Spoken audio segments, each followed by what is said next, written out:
दोस्तों, एक अमीर औरत हुई। उन जूं 3 न्याणियूं हुयूं, 3 शादीशुदा हुयूं।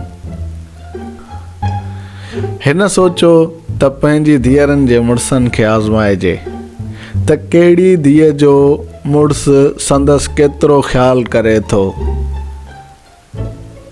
हिन सोचो त इन्हनि खे हिन रीति आज़मायां त हिननि खे दरिया जे कप ते वठी वञी पाण टपो ॾियां ऐं ॾिसां त केरु मूंखे बचाए थो।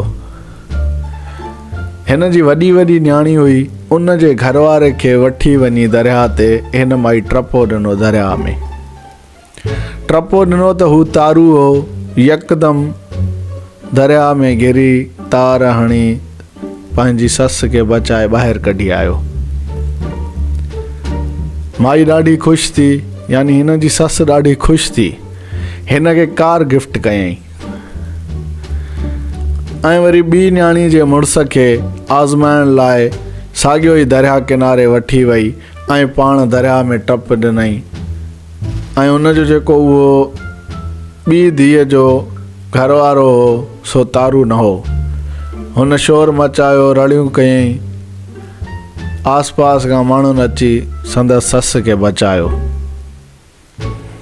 ऐं वरी हीअ ख़ुशि थी त पाण खे तार हणणु कोन पई अचेसि, तंहिं करे रड़ियूं बड़ियूं कयईं, यानी मां हिन खे बि प्यारी आहियां, पर हिन पाण न बचायो, तंहिं करे हिन खे मोटरसाइकिल गिफ्ट कयईं। वरी हिन माई दरिया में टपो ॾिनो। हिन जी 3 नंबर धीअ जो जेको मुड़ुसु हो उन सोचियो त पहिरें नंबर वारे खे जंहिं हिन खे बचायो उन खे कार गिफ्ट कयईं, ॿिएं नंबर वारे खे हिन मोटरसाइकिल गिफ्ट कई, 3 नंबर वारो आउं आहियां, मूंखे साइकिल बि मस ॾींदी, तंहिं करे छॾेसि त मरे, जान छुटे। ऐं माई वाक़ई मरी वई दरिया में। हिते किसो इहो एंड न आहे।